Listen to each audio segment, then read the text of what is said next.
Pedrito era un niño de 10 años, mexicano, específicamente del norte de México, específicamente de la frontera de México.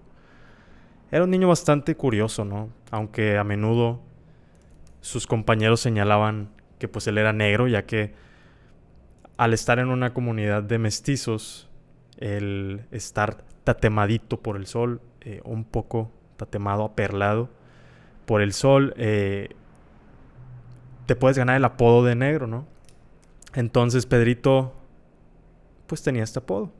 Era, a comparación de sus compañeros, él era el más oscuro, ¿no? Y no por ser negro tal cual, no hay evidencia de que Pedrito sea un niño con gen africano, pero pues estaba tatemadito por el sol, ¿no?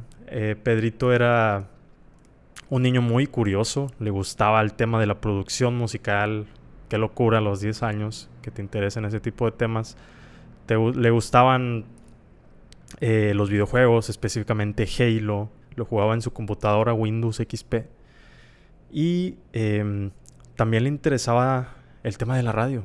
Él descubrió una forma nueva de crear una estación de radio en una página llamada Listen to My Radio, una página creada por gente de Israel que posteriormente buscaron a Pedrito para que trabajara para ellos, ya que Pedrito documentó cómo crear tu propia radio en YouTube. Pedrito era un niño muy curioso. El internet y todo el tema de la tecnología estaba muy fresco en la localidad de Pedrito, ¿no? Mientras él cursaba entre tercero y sexto de primaria, pues fue una etapa bastante importante en su vida, algo que definiría parte de la identidad de Pedrito, ¿no? Pues fue una etapa en la que muchos de sus compañeros le empezaban a señalar de que, oye, Pedrito, pinche negro, güey. Los niños eran, digamos, para los estándares de Pedrito los niños eran muy duros con él. Era un niño bastante astuto, curioso, a veces querido por los maestros, otras veces no tanto cuando se metía en problemas. Pero, pero sí, principalmente un rasgo que tenía Pedrito, señalado por sus compañeros, era justo eso, ¿no? Que era negro. Tenía dos, tres amigos con los cuales podía contar cuando, pues sí, cuando la mierda le pegaba al abanico, ¿no? Pero aún así, Pedrito sobrevivió a la primaria. No quisiera victimizar a Pedrito y decir era una víctima de bullying, porque eso sería cambiar el significado de su historia. Pero probablemente en los estándares a lo cual hoy llamamos bullying encajaría en eso, ¿no? Pedrito era, a pesar de ser un niño bastante inteligente, bastante empático, pues era un niño que sí pasó por todo este tema del bullying, ¿no? Y era bastante duro para él, ya que como estaba en una etapa donde estaba definiendo parte de su personalidad y parte de su identidad, pues Pedrito era casi siempre señalado porque era un niño eh, señalado por su color de piel, ¿no? Era el niño, a pesar de estar en una escuela pública, a pesar de estar en una ciudad donde predomina el mestizaje, en un país donde predomina el mestizaje, donde hay un montón de razas en la ascendencia de todos sus residentes, pues Pedrito era señalado como uno de los niños más oscuros, no por su personalidad, sino por su color de piel, ¿no? Pedrito era un gran niño, un niño muy inteligente y muy curioso. Pasaba mucho tiempo en, en internet, en computadoras, en general le gustaba mucho la habilidad de poder aprender cualquier cosa con internet, ¿no? Entonces Pedrito estuvo en una etapa explorando parte de sus hobbies. Parte de sus hobbies era crear contenido, ¿no? Creó contenido para YouTube y le fue bien. Consiguió patrocinio de una empresa llamada Machinima en una temporada. Entonces, Pedrito era un niño bastante astuto, ¿no? Bastante curiosito. Pero parte de los problemas que tenía Pedrito antes de entrar a la secundaria, antes de entrar a la preparatoria incluso, pues era justo esta parte de identidad, ¿no? Él, pues, su papá lo llevaba a jugar fútbol. Pedrito no era tan bueno jugando fútbol.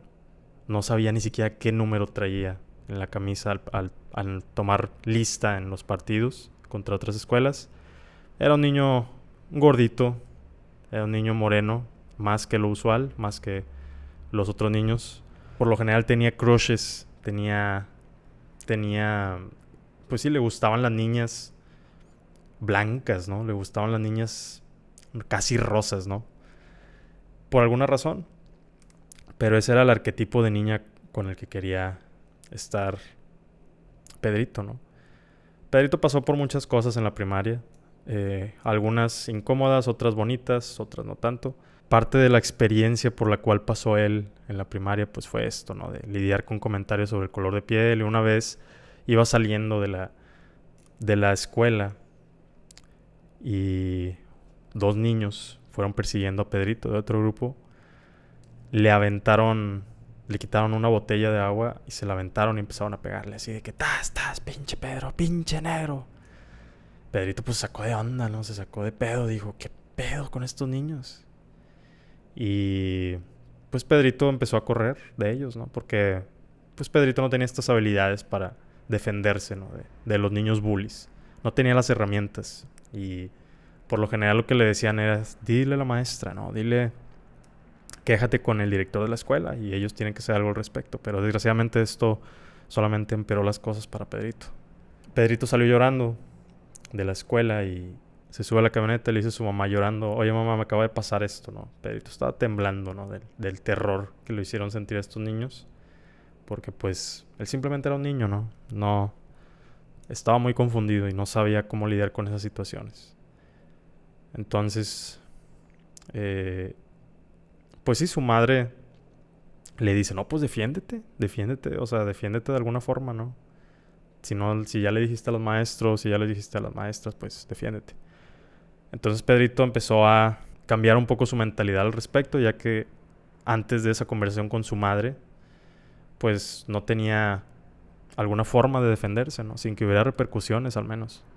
Entonces, pasó un año, pasaron 2 años, Pedrito seguía lidiando con todo esto, hasta que finalmente Pedrito pues se defendió. Se defendió, no fue algo tan bueno, ya que le rompió la nariz a alguien.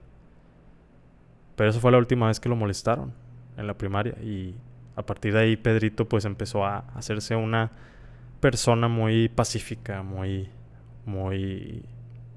sí, muy tranquila, ¿no? Pero desarrolló esta habilidad que es la empatía, ¿no? Gracias a su experiencia. Por lo general la gente, conforme fue creciendo, lo fue catalogando como alguien bastante empático, porque a pesar de todo esto, a pesar de que Pedrito pasaba por todas estas experiencias hasta cierto punto traumáticas, él redefinió su historia, ¿no? Redefinió su historia adaptándolo a algo bueno de su persona, lo cual es la empatía. Empezó a conocer mejores amigos, a los cuales él trataba mejor y a él lo trataban mejor. Entonces empezó a tener una conexión más íntima con el mundo, ¿no? Gracias a todos estos eventos, gracias a que parte del amor que le dieron en su familia fueron estas herramientas para poder defenderse ante las adversidades del mundo como esta, ¿no? Y bueno, esa fue una historia real, solo que hay un detalle. La historia de Pedro fue la historia mía cuando era niño, ¿no? Y pasé por todo eso, ¿no? Todo lo que les acabo de decir, pasé por todo eso justo cuando cursaba en la primaria, ¿no? Una versión resumida, porque pasaron un montón de cosas, pero sí, digamos que fue una infancia bastante traumática, ¿no? Y ustedes se dirán, ¿por qué nos estás diciendo todo esto, güey? Pues bueno, todo esto empezó desde que vi esta serie Adolescence, la cual les recomiendo un montón que vean. Es una serie que está bastante pesada, está bastante fuerte, ¿no? Y me tocó fibras sensibles. Honestamente, al final del episodio 4 estaba con los ojos llorosos. No lloré, pero estaba con los ojos llorosos, cristalinos, ¿no? Sobre todo porque hay temas en esta serie que se tocaron y me hizo recordar toda mi infancia, ¿no? Conforme iba pasando la serie me hizo recordar algunas cosas que sucedieron en mi vida. Entonces, pues sí, quiero hacerles, antes de empezar, bueno, más bien empezando con este podcast, quiero hacerle una pregunta personal a todos los audio escuchas de Culturama, de este episodio número 10, su espacio. ¿Existe una crisis de símbolos masculinos para los adolescentes de hoy en día? ¿Ha cambiado la dinámica y relación entre los adolescentes y sus padres? ¿Es sano crecer con acceso a un entorno digital que no perdona a nadie, sobre todo cuando eres adolescente? ¿Qué herramientas podemos darle a los niños hoy en día para defenderse? De eso platicaremos hoy en el episodio número 10 de Culturama. Bienvenidos.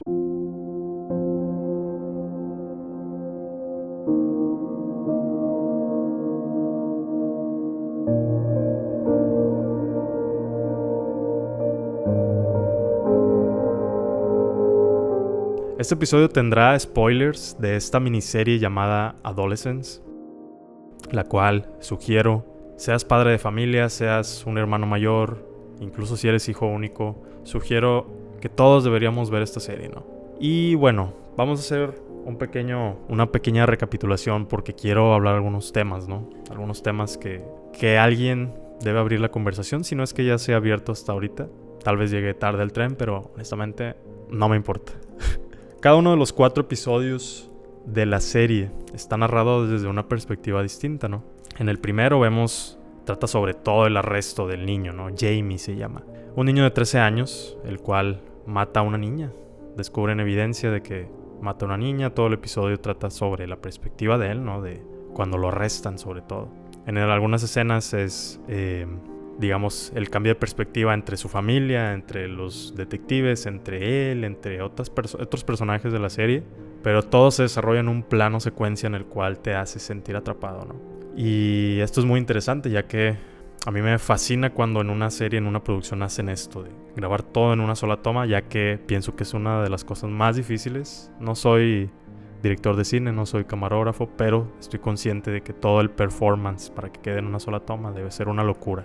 Y Stephen Graham, el actor y director y creador de esta serie, el padre de Jamie, es increíble. Es un trabajo increíble, es una obra audiovisual que invita a pensar sobre algunos temas que estamos ignorando, ¿no? Como sociedad, ¿no?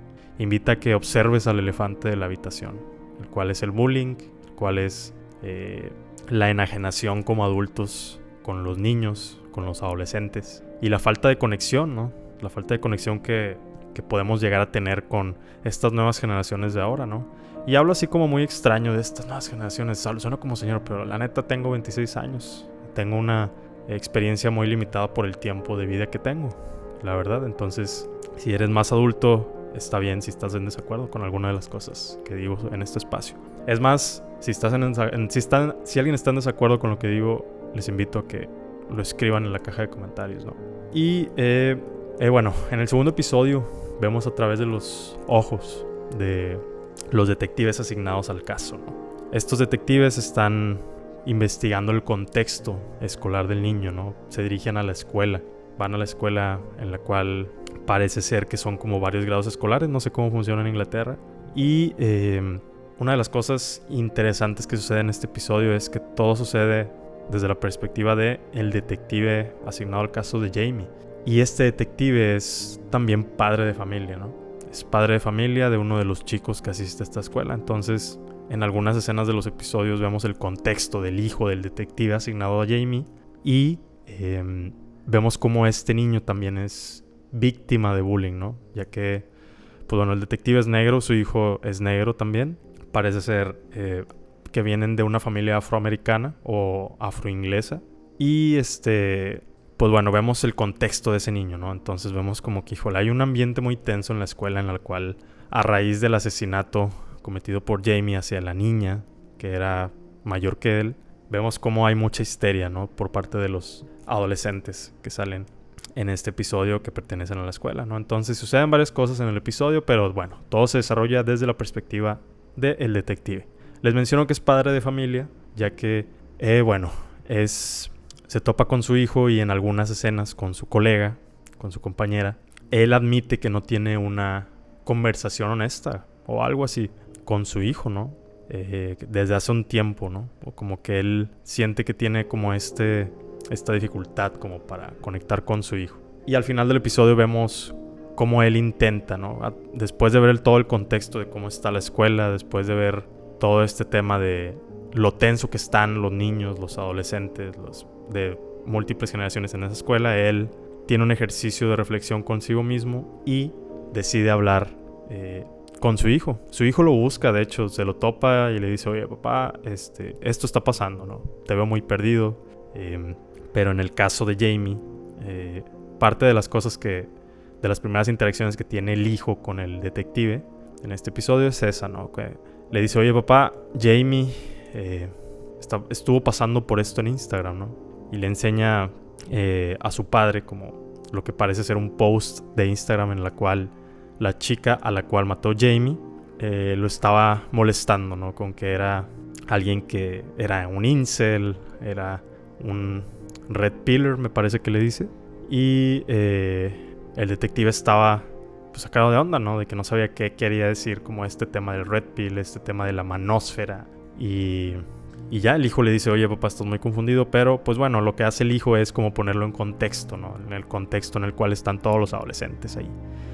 Y pues bueno, sucede esto. Entonces el detective se da cuenta que hay como una desconexión por parte de los adultos, ya que están como intentando entender todo el caso de Jamie con una perspectiva muy distinta a la que debe ser, ¿no? Digamos que no estaban atendiendo como la raíz de los problemas, estaban como buscando y preguntando a los chicos, pero no terminaban de entenderlos y se dieron cuenta que ellos estaban metidos en otra burbuja totalmente distinta y desconectada de la realidad de los adultos, ¿no? Y sí, en este episodio, pues al final el padre decide ir a comer con su hijo, lo decide invitar y porque admite que no ha hablado con él en semanas. Entonces, sí, se van y da la impresión de que como que él reconoce que está como desconectado de la realidad de su hijo y decide tener esto de, después de reconocerlo, acercarse a él, invitarlo a comer y ya, ¿no? Se van. Y en eso termina el episodio. En el tercer episodio entramos a la mente de Jamie desde la perspectiva de la psicoanalista. Y este episodio está bastante fuerte porque Jamie está como en un proceso de aceptación de lo que hizo, ¿no? Es un niño de 13 años, no tiene como muchas partes de su cerebro no están terminadas de desarrollarse por completo. Es un adolescente, tiene problemas de adolescente.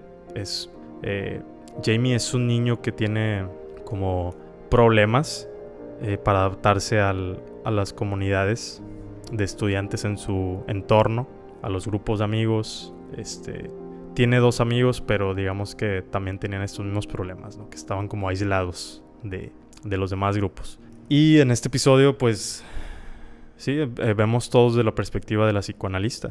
Me parece que es una psicoanalista, no sé si se le diga de alguna otra forma, pero sí, esta psicoanalista lo que hace es tratar de entrar a la mente de Jamie y desmenuzar todo, ¿no? Del contexto de él, de sus padres, de su familia, de sus amigos, de un montón de temas, ¿no?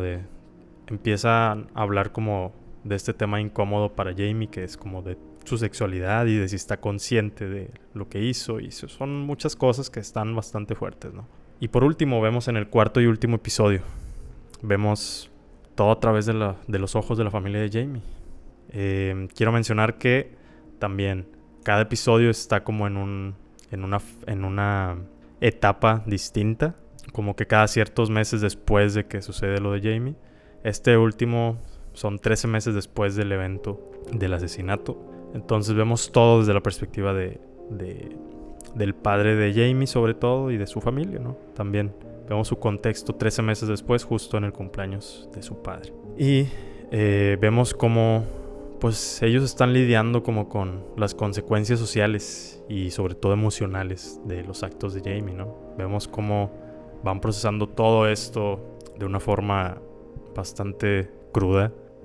Vemos cómo hay como bajones y subidones y es algo que pues es una familia sanando, ¿no? Al final del día. Y a pesar de que en la serie se sugiere y que se quiere sugerir como que de repente el padre hizo algo, la madre hizo algo, alguien en su familia debe tener como la culpa. En la serie se soluciona esto reconociendo la ambigüedad de los eventos que inducen a Jamie a cometer este acto. Jamie venía de una familia pues de clase media, de una familia bastante normal. Su padre pues era una persona normal, era una familia funcional, ¿no? Y vemos en este episodio cómo sus padres se responsabilizan por sus actos. Vemos la psicología de sus padres, que es a pesar de que Jamie está por declararse culpable, porque él les llama desde la cárcel en una escena, pues vemos cómo ellos adjudican la culpa, ¿no? Absorben la culpa de él, de que pues que hicimos mal, ¿no? Que hicimos mal. Algo hicimos o algo nos faltó por hacer, porque pues Jamie no era un niño que pensáramos que fuera a hacer esto, ¿no? Y el episodio y la miniserie termina con su padre entrando al cuarto de Jamie y diciéndole a uno de sus peluches de que pudo haberlo hecho mejor, ¿no? Lo cual se me hizo bastante fuerte porque pues sí, vemos como todo el proceso emocional por el cual pasan sus padres y cómo no niegan la realidad de su hijo, pero están como, ok, pudimos haberlo hecho mejor, ¿no? Pudimos haber estado más para ahí, pudimos haber conectado mejor con él. Y sí, es una miniserie que no intenta buscar como un solo culpable, lo cual me pareció maravilloso por parte de Stephen Graham, sino que intenta reconocer la ambigüedad de todo lo que rodea a un evento así, ¿no? Podemos culpar a comunidades en línea, podemos culpar a contexto social del niño, podemos culpar a las escuelas, a los maestros, a lo que sea, pero en la serie reconocen que el problema tiene varios componentes que no están siendo, digamos, solucionados de la forma en que debería o se esperaría. Y como les digo, no es algo de un individuo, de un grupo de personas, sino de todo el contexto. Es un conjunto de todo el contexto, tanto de la sociedad como de la familia, como de internet, de las comunidades en línea.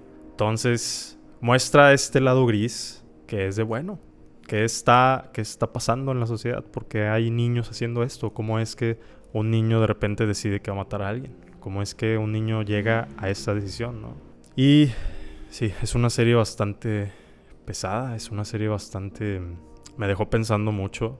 Sé que las series, películas, muchas veces lo vemos como un medio de entretenimiento, pero en este caso creo que es una invitación por parte de Stephen Graham a reflexionar sobre qué tan cercanos estamos siendo con los adolescentes de nuestros círculos. Qué tan cercanos estamos siendo con la gente que ya no es de nuestra generación.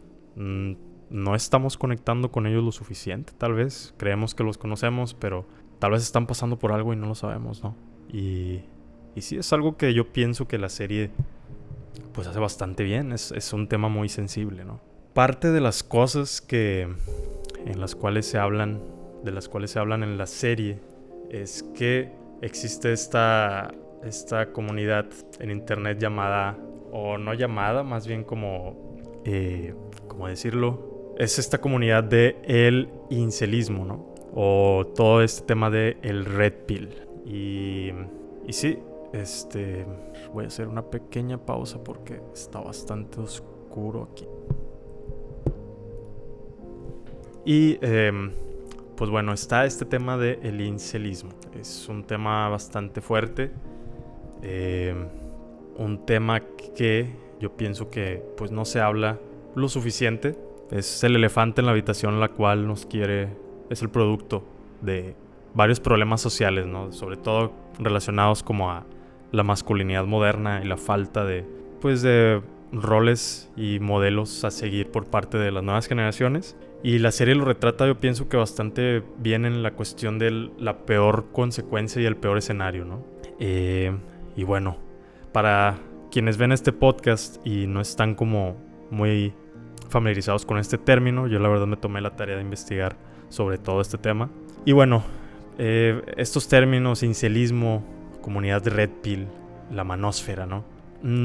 Digamos que estos son conceptos que pues bueno, primero el incelismo representa como a un subgrupo que adopta una visión fatalista de las relaciones de género, sobre todo cuando son de hombre a mujer, ¿no? No sé si exista alguna comunidad de red pill de mujeres hacia hombres, probablemente tiene que ver con algún tipo de feminismo extremo, pero no tengo idea.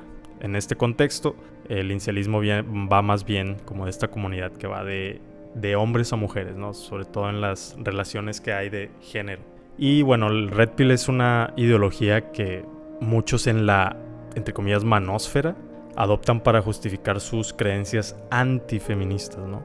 La manósfera es este término que yo creo que hay influencers como Andrew Tate, incluso aquí localmente tenemos a este fenómeno que se llama Temach, que es un youtuber que yo creo que es como el Andrew, se dice, ¿no? Se dice, he escuchado, no lo consumo, pero he escuchado que le dicen el Andrew Tate mexicano, debido a que el público objetivo de estos dos influencers es justo esta comunidad de jóvenes que están como vulnerables, que no tienen como, digamos, mucho éxito en sus relaciones con otras mujeres, ¿no? Otras niñas, otras adolescentes. Entonces estos dos influencers, digamos que podría decirse que viven de eso. Y bueno, la manósfera, que es este término que no tenía idea de qué era, pues bueno, la manósfera es como el entorno que alberga y fomenta estas ideologías, ¿no? Proporcionando un espacio para su difusión y su consolidación, ¿no? Digamos que es esta comunidad de hombres que tienen como ideologías relacionadas como todo el tema del incelitismo, ¿no? Y bueno, en conjunto forman estas comunidades, sobre todo comunidades en internet. No sé si haya comunidades en la vida real, pero en las cuales se refuerzan como estas creencias misóginas y pueden influir negativamente en la percepción de las relaciones de género.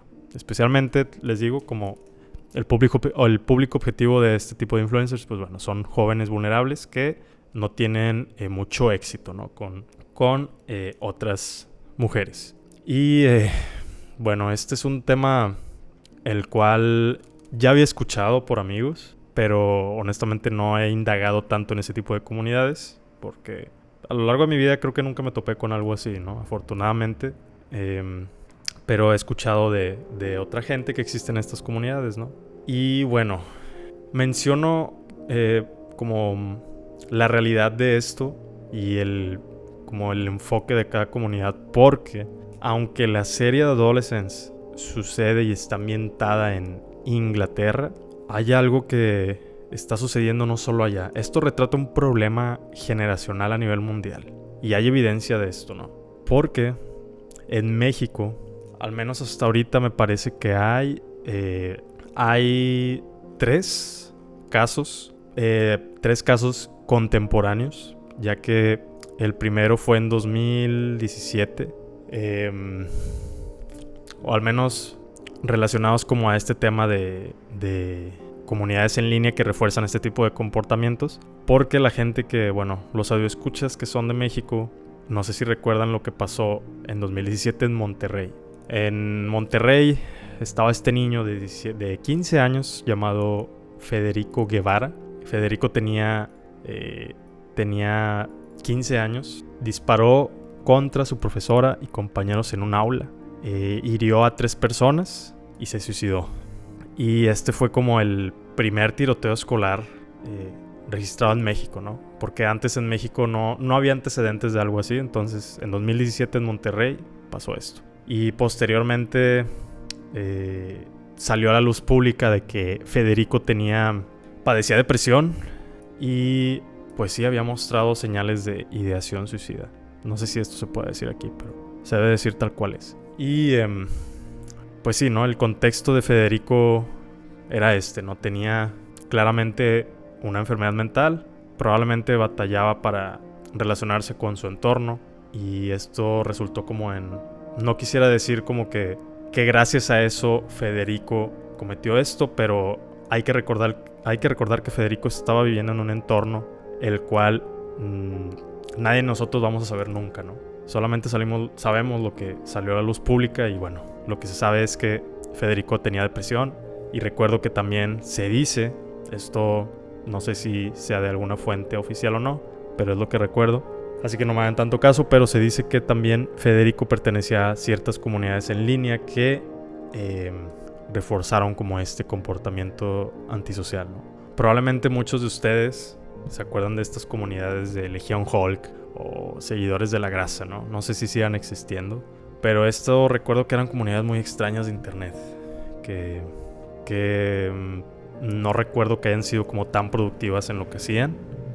Tal vez hablo desde mi ignorancia, pero recuerdo que eran comunidades que eran bastante extrañas en el aspecto de que creo que reforzaban comportamientos en sobre todo en jóvenes muy extraños, muy como que, híjole, raros. Lo recuerdo porque recuerdo que llegué a ver algunos posts, no recuerdo alguno en particular, pero recuerdo que esa fue la impresión que tuve de estos foros. Probablemente ya no existan. Les estoy hablando de que esto existía, recuerdo que en 2015, 2014, cuando todavía estaba creciendo la plataforma de Facebook aquí en México, pero sí es lo que recuerdo sobre esas comunidades, ¿no? Y recuerdo que también se decía que Federico pertenecía a una de estas comunidades. Entonces, algo que pasó también en México fue... Esto que les dije de Federico sucedió en 2017, hace 8 años. Después se reportó en 2020 José Ángel Ramos Betts. José tenía 11 años y él llevó 2 armas a su escuela y abrió fuego. Mató a su maestra, hirió a 6 personas y se quitó la vida. Y bueno, José tenía una frase con la playera de José tenía una frase que decía Natural Selection, lo cual fue una referencia a uno de los asesinos de Columbine, lo cual fue un caso muy también infame en Estados Unidos, me parece que fue en 2002. Y esto sugiere que, bueno, José, de 11 años, fíjense, 11 años, era un niño, apenas estaba entrando a la adolescencia, ¿no? Él tuvo acceso como a comunidades en línea que probablemente lo reforzaban a hacer esto, ¿no? Y esta frase, al venir directamente influenciada de uno de los casos más infames de tiroteos escolares de toda la historia de la humanidad, indica eso, ¿no? Que los niños están creciendo en comunidades digitales, los cuales los adultos no estamos teniendo acceso ni estamos conscientes de con qué tipo de personas están interactuando, ¿no? Y si no tenemos cuidado con eso, los niños pueden tener una percepción de la realidad muy distinta a la que están, ¿no? Entonces es muy importante que tanto niños como adolescentes tengan es muy importante que tengan y que sepan que pueden contar con un adulto, ¿no? Que pueden contarle sus pedos a un adulto, porque el día de mañana, si no sabemos que están viendo estos niños y que acá están teniendo acceso, un desconocido puede inducirles a hacer un acto así, ¿no? Y es muy triste, es totalmente triste porque son niños y los niños necesitan un adulto, ¿no? Necesitan un adulto que los guíe, necesitan un adulto que conecte con ellos. Y es muy triste cuando un niño no tiene acceso a algo así. Entonces, si tienen hijos, si tienen carnales que sean menores a ustedes, traten de hacerles saber que cuentan con ustedes, ¿no? Porque puede ser muy duro para los niños y adolescentes que crecen en internet y en su realidad pues no tienen a alguien con quien contar, ¿no? Pero bueno, esos son los casos reportados sobre todo de México. Bueno, más bien falta uno, que fue el de Gabriel Alejandro Galaviz en Guadalajara en 2000. Esto fue más reciente, en 2024. Gabriel tenía 20 años, atacó el plantel de la Universidad de Guadalajara y no tenía ningún vínculo con esta escuela, se dice, ¿no? Y algo que se encontró fue que Gabriel formaba parte de una comunidad virtual que justamente glorificaba los crímenes violentos, lo cual claramente pues pudo haber influenciado pues esto que hizo, ¿no? Y sí, salió a la luz pública que el perfil psicológico de Gabriel pues bueno, mostró conductas alarmantes como maltrato animal. Justamente su contexto familiar era que él carecía de apoyo de sus padres y dependía económicamente de su hermano. Entonces vivía en un entorno bastante disfuncional, ¿no? Y justo antes del ataque él publica la frase "hoy es el día", ¿no? Y esto es muy similar a las expresiones que se utilizaban por otros atacantes en el pasado, tanto de Estados Unidos como de otros países, ¿no? Y bueno, la lista está bastante larga, o sea, puedo seguir hablando de todo esto, pero honestamente queda claro como cuál es el problema, ¿no? El contexto nuclear de todos estos chavitos, adolescentes, incluso adolescentes adultos. Y sí, está bastante fuerte, ¿no? Está bastante fuerte este tema. Pero hay un caso en particular, el cual no recuerdo haber visto en ningún lado. Y no me gusta como a veces que no se le dé tanta difusión a estas cosas, porque también me da a entender que me da a entender que se quiere como ignorar la realidad de todo esto, ¿no?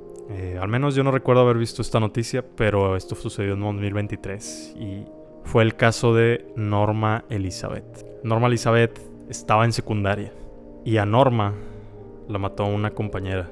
La mató una compañera, la cual era su bully. Norma, pues era una niña a la cual molestaban por su color de piel. Este caso en particular resonó mucho conmigo, ya que pues, yo pasé hasta la fecha podría decirse que sigo pasando por eso, pero tengo las herramientas, ¿no? En este caso, pues fue un caso que me impactó por el aspecto de que, pues era una niña de secundaria y era una niña que era víctima de acoso escolar desde la primaria, más que nada por su color de piel. Entonces, Norma estuvo en un entorno hostil, a lo cual ella, al decirle a su mamá de su situación, pues bueno, su mamá era de que no, pues o sea, pues dile a la maestra, ¿no? Ella se tiene que hacer cargo. Por lo general es lo que nos enseñan, ¿no? Confiamos en las instituciones para que nos ayuden a solucionar este tipo de cosas. Pero un día a Norma Elizabeth, un día las agresoras de Norma, pues digamos que como se dice en las calles, le cantaban el tiro, ¿no? Norma aceptó, pero ella, de acuerdo a lo que se reportó, pues era una niña bastante pacífica, entonces ella quería solucionar las cosas sin llegar a los golpes, ¿no? Con su agresora. Entonces, saliendo de la escuela, las niñas rodearon a Norma y la empezaron a golpear bastante fuerte. Llegaron al punto en el que la dejaron hospitalizada. Entre esos golpes le decían otras niñas a su agresora de que no, dale con una piedra, dale. Entonces reforzaban mucho este comportamiento, ¿no? Y Norma pues era una niña bastante tranquila que no merecía esto, ¿no? La dejaron hospitalizada y días después falleció, ya que pues sí tenía problemas respiratorios, ¿no? Y sí, este es un caso en particular que digamos que tocó fibras sensibles, al menos conmigo, porque a menudo en los entornos que he estado creo que se sigue debatiendo si existe el racismo en México, ¿no? Y cuando alguien quiere exponer su historia, exponer su caso, exponer su argumento de por qué probablemente sí exista, pues esta persona, pues por lo general es reprimida de cierta forma, ¿no?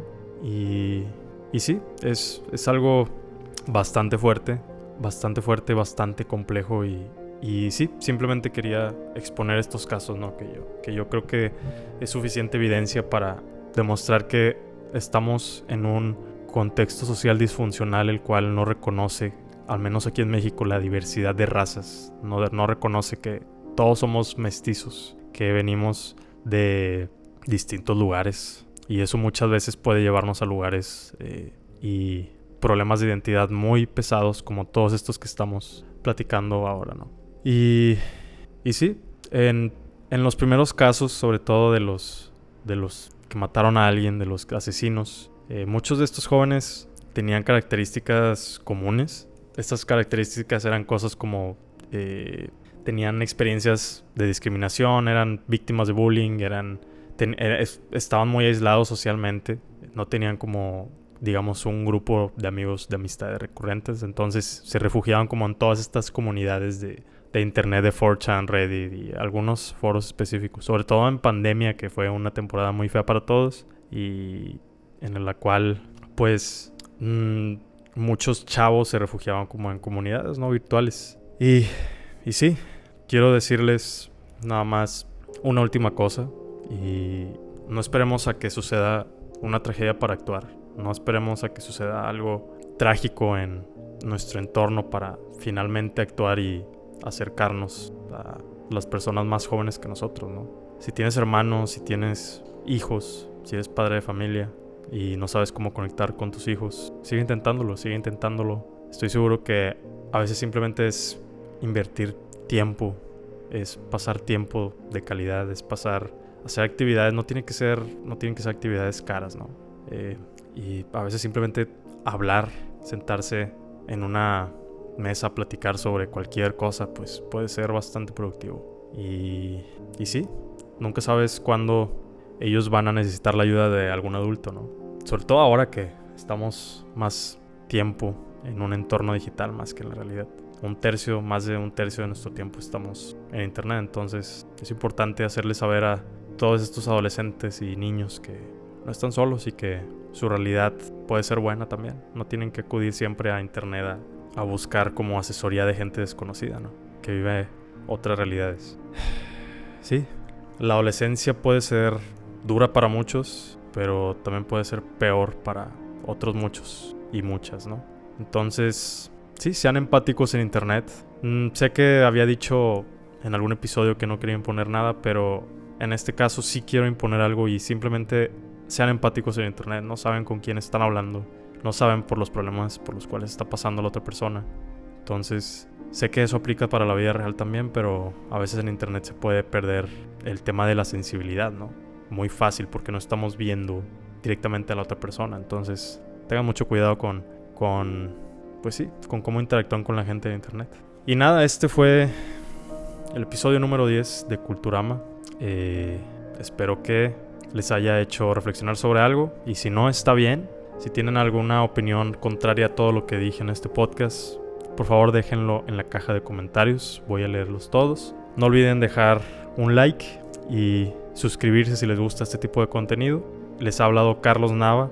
Espero que tengan un bonito día y nos vemos la siguiente semana en otra edición de Culturama. Hasta la próxima.